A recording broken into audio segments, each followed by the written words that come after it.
Alright, today I'm going to talk to you about a couple concepts relating to tendon health. So first things first, we must load the tendons virtually every day to maintain structure of the tendon. So complete rest can be catabolic to the structure of the tendon. Not only that, but with complete rest, musculotendinous strength decreases, kinetic chain function deteriorates, and the motor drive changes.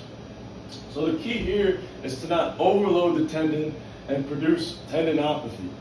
Well, you might ask, so what if we do have tendinopathy and we're experiencing pain? So let's talk about this study in this box right here. So Jill Cook showed the difference between cross-sectional area of poor and good structure in the Achilles and the patellar tendon. So right here we have the information that cross-sectional area of poor structure in a normal tendon was about 1.4 millimeters squared. And then the cross-sectional area of poor structure in the pathological tendon was about 4.7 millimeters squared. So pretty obvious, right? In the pathological tendon, we have more cross-sectional area of poor structure. But what we need to focus on in this study is this information in red. So the cross-sectional area of good structure in the normal tendon was about 80.8 millimeters squared. And in the pathological tendon, the cross-sectional area of good structure was 94.8 millimeters squared. So this means that we actually have more cross-sectional area of good structure in our pathological tendon. So this means that we don't need to completely shut down and quit playing our sport when we're experiencing some pain and have some tendinopathy. What we need to focus on is how we're going to overcome that pain and how we're going to continue to load and restore the function of our tendons. So what are the functions of our tendons? Well, first we have energy storage. So storing and releasing elastic energy, making us springy. We have some compressive loads between the tendon and the bone, and then we have friction between the tendon and the tissue surrounding. So if we are experiencing pain, how do we rehab? Well, we have a staged progression. We're going to start by unloading to settle the pain. So we're going to decrease our volume and intensity, hoping to get a little bit of pain reduction. We're going to add isometrics again for the pain and the brain, which I'm going to talk about next. And then we have gradually reloading the tendon to prepare for our specific sport. Alright, so now I'm going to talk to you about isometrics for tendon pain. So we know we need load for the function of our tendons. But when we have pain, we want to avoid those compressive loads that are causing us pain. So what do? We utilize a static load or an isometric. And this is going to give us the ability to remain playing sports or remain training for our sports, and I'm going to explain why.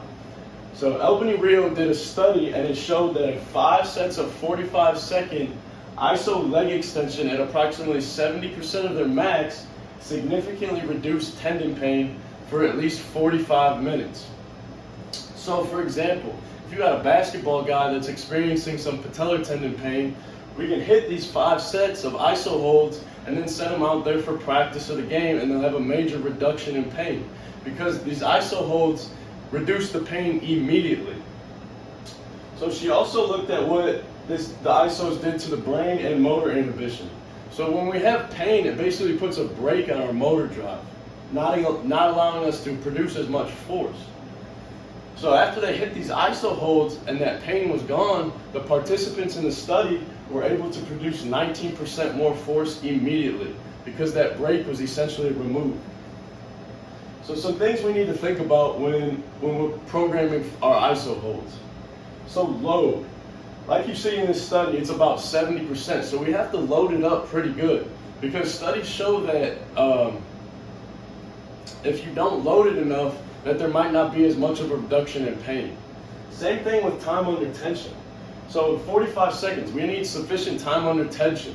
Studies show that if it's only 10 to 15 seconds, again, we might not see as high of a pain reduction, so it might be irrelevant to even do.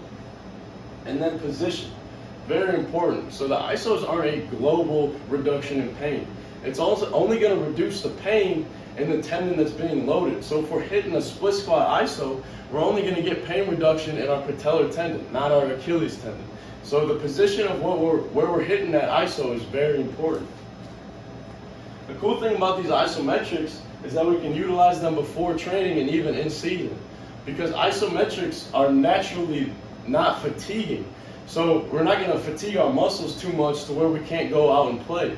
We're just going to load that tendon, reduce pain, and our muscles will be good to go out and play. So some exercises we can do.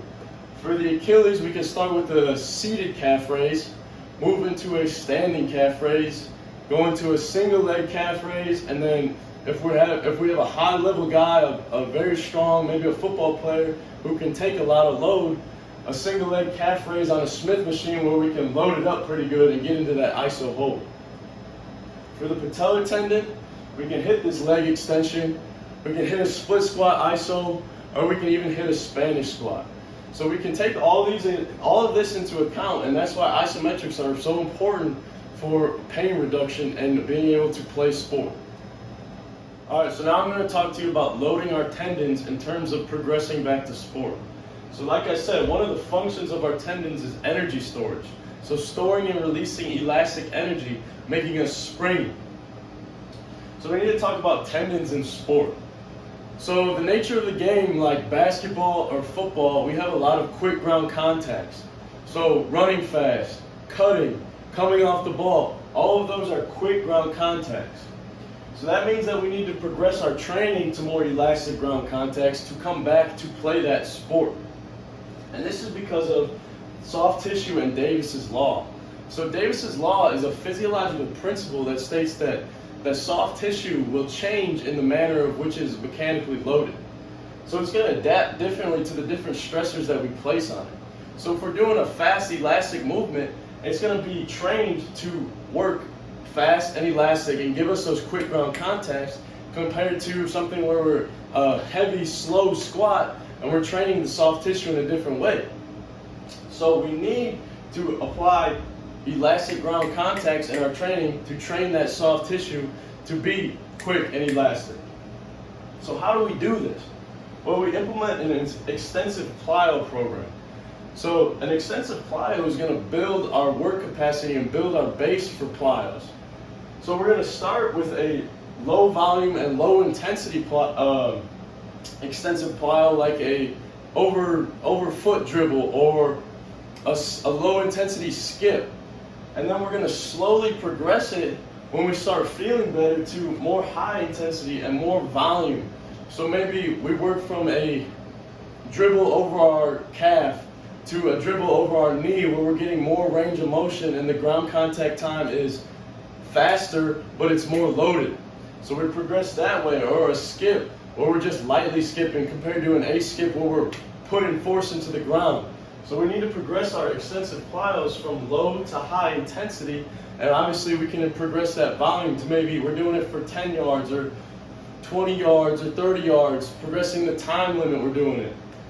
So that's how we're going to implement an extensive plyo program to build that work capacity for more intense plyos and get our tendons back to getting that elastic ground contact time that we see in sports and we need when we sprint, jump, and change directions. So that's why the tendons are so important, especially in how we train them.